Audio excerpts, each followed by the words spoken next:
has Europe managed this issue in terms of their own manufacturing and their own auto sectors? Because they seem to have found a balance, or they seem to be appearing to have found a balance. I don't think they've found a balance at all, I'm afraid. I think they are in long-term structural industrial decline. So how has Europe managed this? Badly and inadequately so far.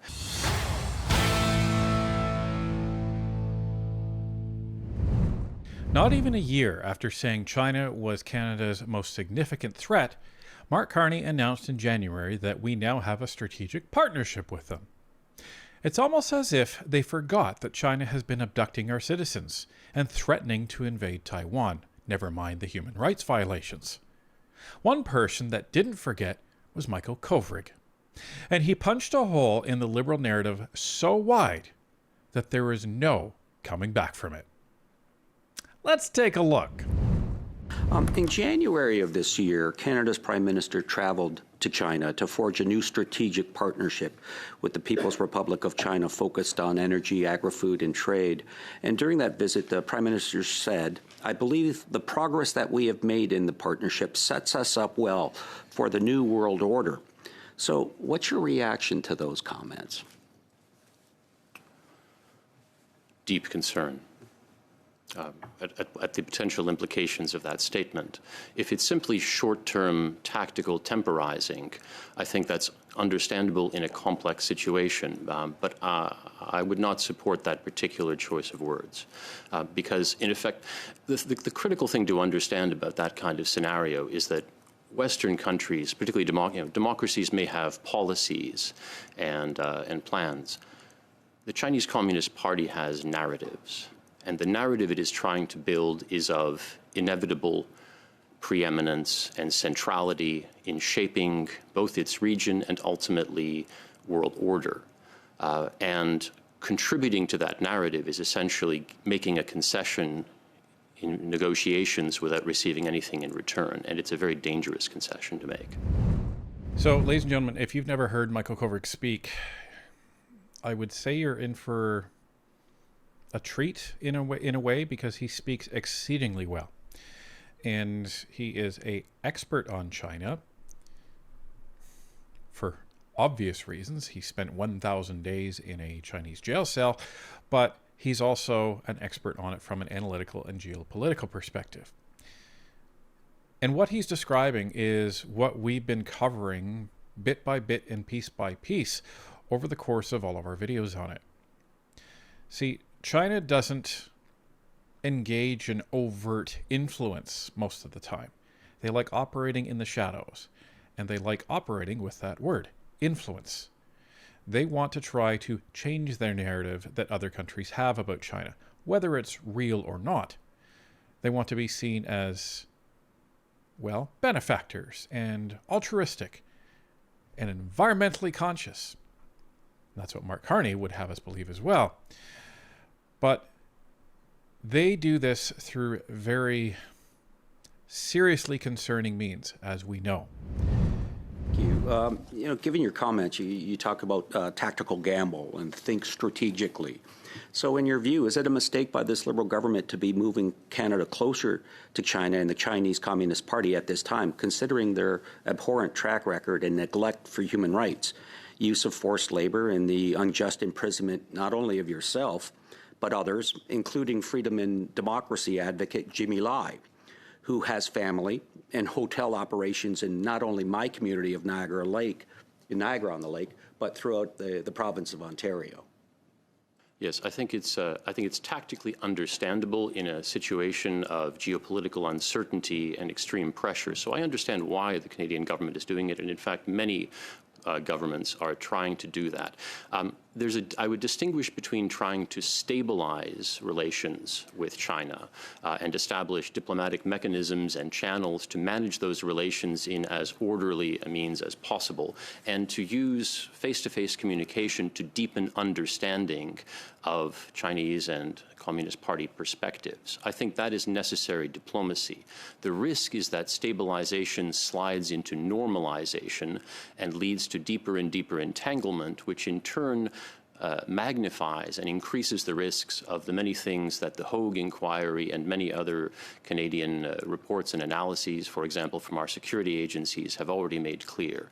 The fundamental problem is that the Chinese Communist Party has an agenda that is hostile to Western democracies because it seeks to weaken our governance and our societies and divide us from each other. And it is particularly interested in driving wedges between the United States and its allies. And currently, it's capitalizing on the obviously fraught relations. But we shouldn't be leaning into that dynamic. We should be looking for ways to strategically resist it. Hedging uncertainty with the United States by tilting toward China is a risky bet that is likely to carry more negative costs for Canada than the positive benefits that it could potentially bring. It magnifies risks rather than reducing them. Instead, Canada should be diversifying to other economies more. So this type of approach that Mr. Kovrig takes to his testimony is what makes it all the more credible, because he says, okay, you know, the Liberal government wants to have diplomatic relations with China. Yeah, that makes sense. That's what he says. And he says, sure, you want to have face-to-face conversation with them to better understand their agenda, better understand their posture, and better understand how they're going to be interacting with you. Sure, that makes sense. But this is where he says the line is, because the more you deal with China, the more you normalize and accept what their practice is going to be. And he calls out the fact that China doesn't plan to play well with the democracies in the West. It seeks to undermine them. And it seeks to undermine and drive a wedge into the relationship between the United States and everything else. Now, completely objectively, Donald Trump is not helping that aspect. China is loving what is going on between the NATO allies and the United States and the rest of the world. But it doesn't dissuade or take apart from the fact that China is encouraging it. And they're not doing this passively. They do this online. And this is the unnerving part, because you may see a lot of things online talking about the fact that the United States is bad, is terrible, and you may see Facebook pages doing this, Twitter accounts saying this. Some of these may be actually, fake Chinese influence farms. And what they're seeking to do is influence public opinion. They want Canadians to think that the United States is bad. They want the rest of the world to think the United States is bad, because that drives a wedge between some powerful alliances there. And what has Michael Kovrig said? I think that's a big mistake, and I think it's a very, very risky bet to want to move away from the United States into the mouth of China. So not only is he saying that your relationship with China, Mark Carney, is not what it's cracked up to be, the way you're handling the United States relationship is very, very unintelligent geopolitically as well. Now, some people will say that Mr. Carney is doing this intentionally for his own reasons, and that might be true. But what we're more concerned about is the perception of Canadians as to what Mark Carney is doing. They don't need to believe that he's doing it for his own self-interest. Canadians just need to believe that what he's doing is wrong.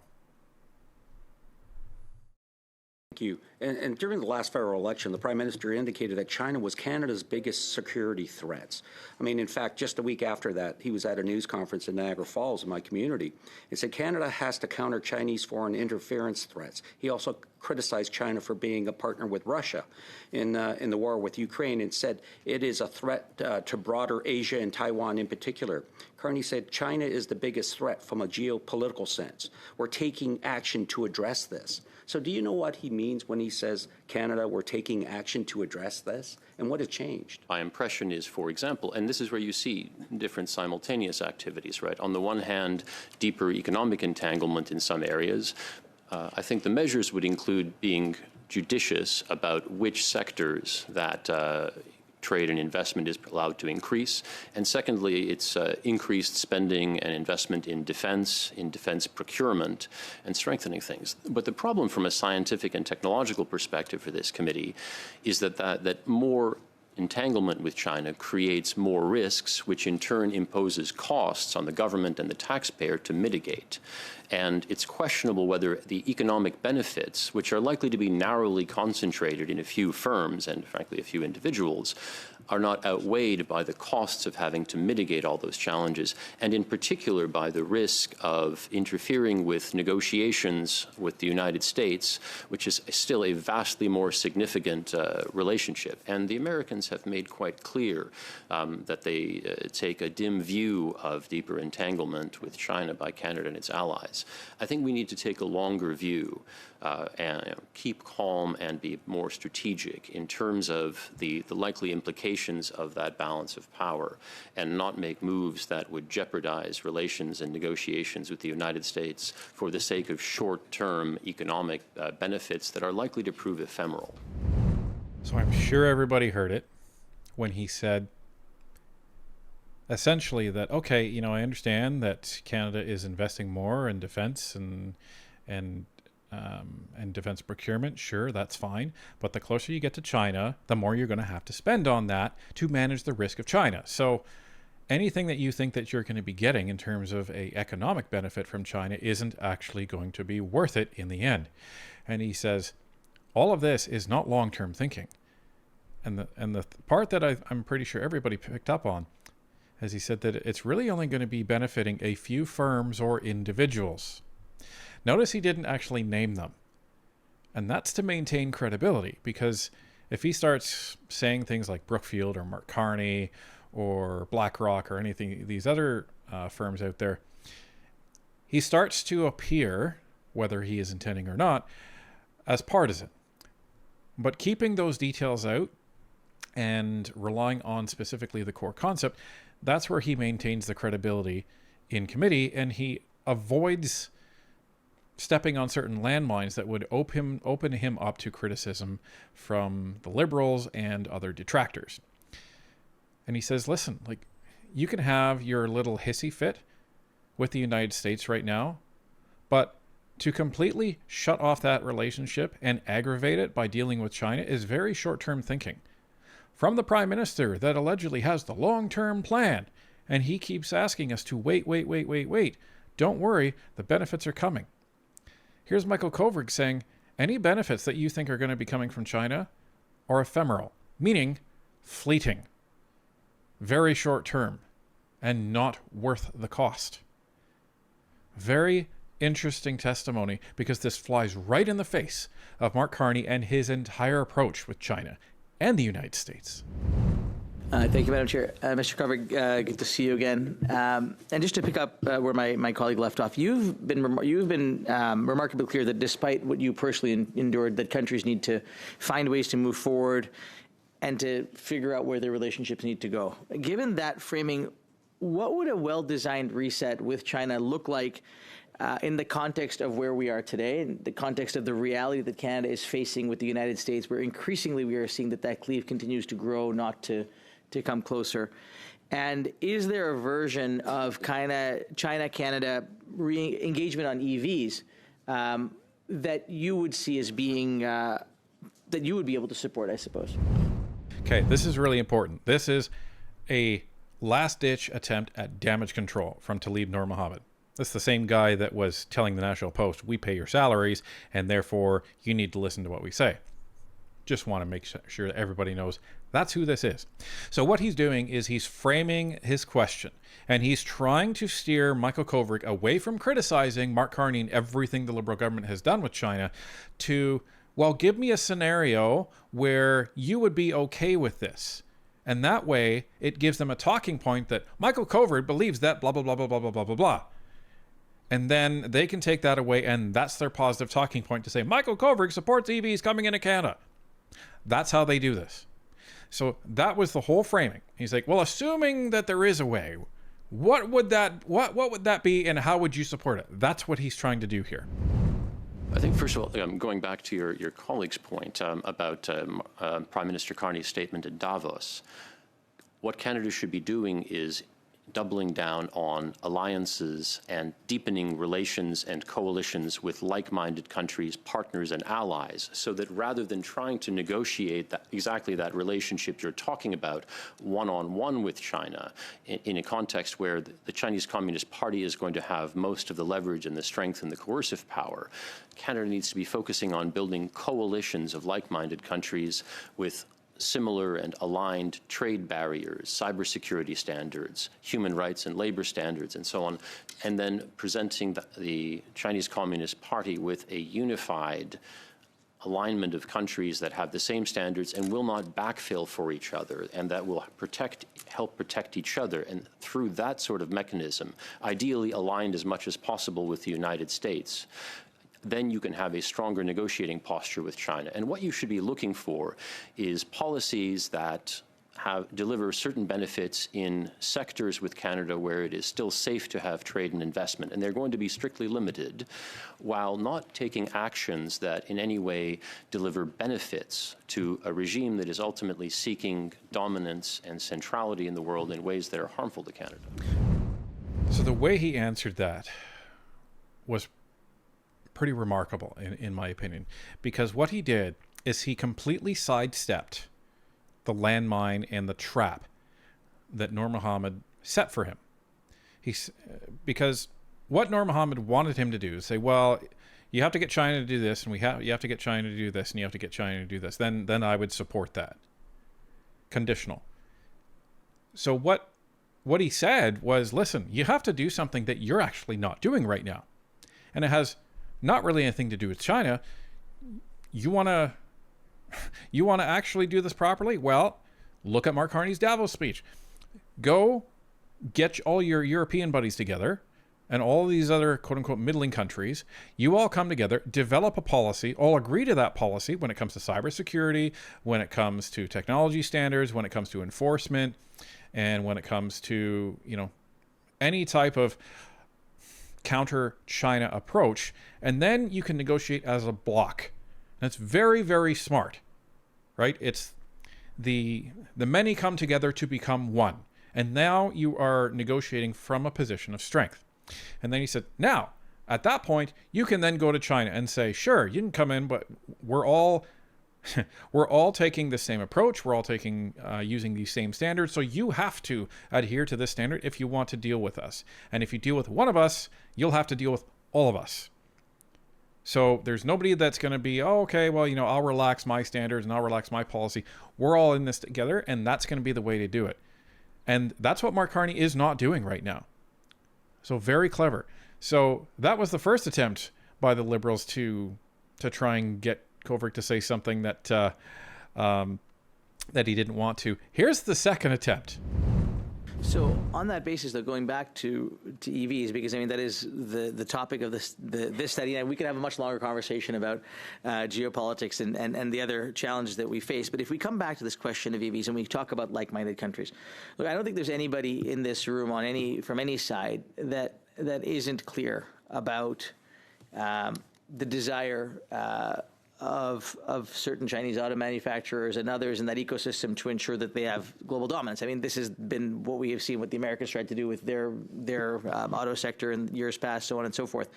When we look at Europe right now, and having spent time in Europe, I was shocked to see the number of BYDs 30 seconds on left. the road, and the excitement with which people in those countries are using their Chinese EVs. How has Europe managed this issue in terms of their own manufacturing and their own auto sectors? Because they seem to have found a balance, or they seem to be appearing to have found a balance.